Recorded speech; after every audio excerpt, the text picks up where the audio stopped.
Assalamualaikum warahmatullahi wabarakatuh. Waalaikumsalam warahmatullahi wabarakatuh. Allahumma salli ala sayyidina Muhammad wa ala ali sayyidina Muhammad. Sallallahu. Maaf jika kita wanita sedang libur atau menstruasi, apakah boleh memuaskan suami menggunakan mulut? Terima kasih. Bismillah. Di saat kemarin ada yang tanya masalah apa itu? Jadi kalau sudah urusan hal semacam itu, mari kita tingkatkan wibawa majelis supaya tidak di majelis kita bicara sesuatu yang tidak pantas. Kemarin ada yang tanya masalah apa, lupa kemarin. Juga masalah-masalah yang sensitif seperti itu. Dan jangan membiasakan kita di majelis saat membicarakan hal yang demikian itu dengan dibarengi dengan guyonan, merendahkan syariat itu, menjadi sebab barokahnya ilmu dicabut. Baik, kita bicara tentang syariat. Suami istri halal. Anda boleh berbuat apa saja suami istri. Bebas. Anda bersenang-senang dengan kupingnya, dengan rambutnya, dengan apa saja boleh. Halal. Cuman yang diharamkan dalam dua keadaan. Waktu haid memasukkan ke lubang depan. Memasukkan seorang suami alatnya ke lubang depan. Kemudian yang kedua yang diharamkan memasukkan ke lubang belakang. Baik dalam keadaan haid atau tidak haid, hukumnya haram dan dosa besar. Ini usaha haid. Yas'alunaka 'anil mahid. Qul huwa adza fa'tazilun nisa fil mahid. Bertanya tentang haid, bagaimana jauhi wanita untrusan itu. Tidak boleh menggauli istri dalam keadaan haid. Haid bukan istihadhah ya. Istihadhah adalah darah tapi bukan darah haid. Ini ada ilmunya khusus. Tanyakan kepada ahlinya nanti. Kita juga punya diklat haid praktis 30 menit 30 menit.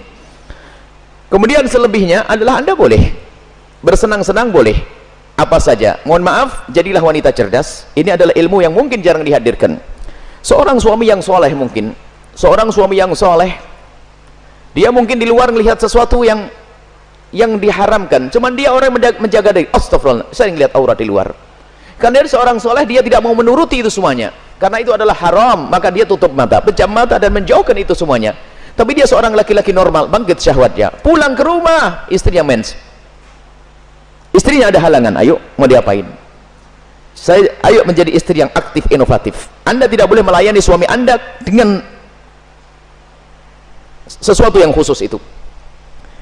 Tapi Anda harus bisa senangkan suami dengan diri Anda misalnya. Mohon maaf, ini majelis mulia. Jika seorang suami mengeluarkan air mani dengan tangannya sendiri, maka dia telah melakukan kesalahan dan dosa. Tapi kalau dia mengeluarkan air mani dengan tangannya seorang istri, kecerdasan istri, selesai. Dan itu adalah pahala. Maka jadilah istri cerdas. Jangan istri kalau sudah lagi Masya Allah, libur buat kopi, liburnya dengan suami, sampai suami itu Masya Allah, stres. Anda bisa menyenangkan dengan diri Anda. Mohon maaf, mufakhadah di antara dua paha yang penting tidak masuk wilayah itu. Atau apa saja, mohon maaf ini saya sampaikan majelis mulia, sebab banyak wanita gayanya sih modelnya kayak hebat-hebat, tapi Masya Allah bikin stres suami. Hati-hati itu, hei para wanita, sadar. Senangkan suamimu dengan apapun yang Allah berikan kepadamu, dengan tanganmu, dengan apapun. Yang penting kalau Anda haid jangan masuk wilayah itu. Sebab kadang suaminya sampai ngenes sudah tidur, masih akan diwakin kopi enggak, sarapan enggak. Bang beli makan di warung aja bang, yang ngoroknya yang digedekan. Wahai para istri yang solehah, Anda harus aktif dan inovatif. Ada ide-ide untuk menyenangkan suami. Adapun masalah mohon maaf yang ditanyakan dengan mulut, ketahuilah, hei para suami, engkau tidak boleh memaksa istrimu untuk melakukan itu karena belum tentu dia nyaman. Kalau dia merasa jijik, Anda tidak boleh paksa. Haram atau sebaliknya. Tidak boleh egois seorang suami. Harus kau lakukan, tidak. Kenapa?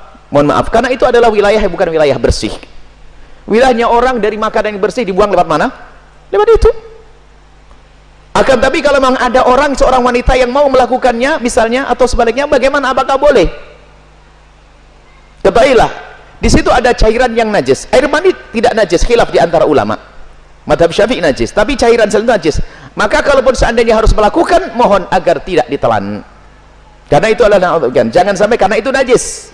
Tidak usah ditelan cairan-cairan. Adapun masalah air mani adalah khilaf di antara ulama, akan tapi boleh seorang suami, seorang istri melakukan yang demikian tentu dengan keridhaannya dan tentunya dengan waspada. Tidak boleh sampai ada masuk ke dalam perutnya sesuatu, karena itu ada madhi. Sebelum mani adalah najis, cairan-cairan sebelum mani adalah najis.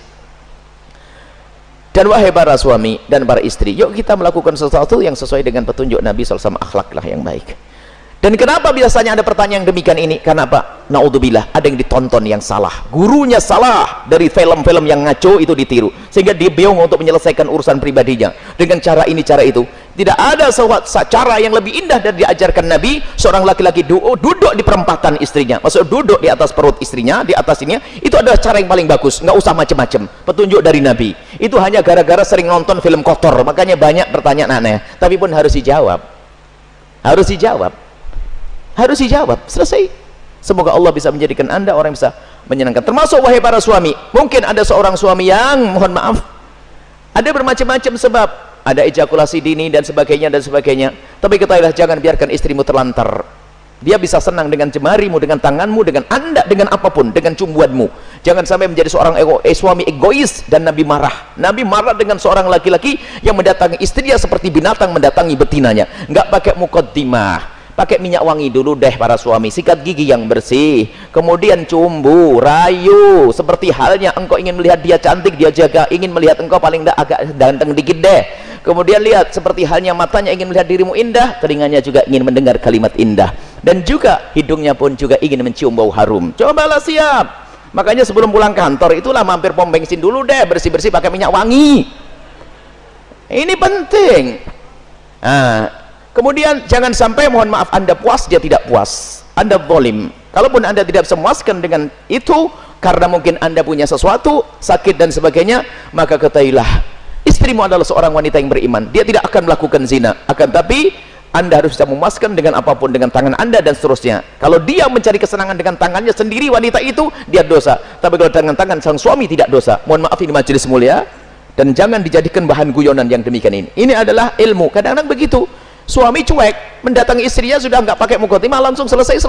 Punya anak 6, nggak pernah seorang istri merasakan senangnya dalam hubungan suami istri. Akhirnya apa? Itulah yang menjadikan istri ogah-ogahan. Mau melayani suami, saya dapat mandi saja, tidak pernah mendapatkan kesenangan. Anda suami zalim. Baik, istri pun juga demikian. Selesai, aktif, inovatif, indah. Karena itu halal. Adapun yang haram tidak dibahas. Keharaman zina, hina, rendah di dunia, rendah di akhirat. Zina rendah di dunia, rendah di akhirat. Semoga Allah menjauhkan kita dari zina, mencukupkan dengan yang halal. Wallahu a'lam bishawab.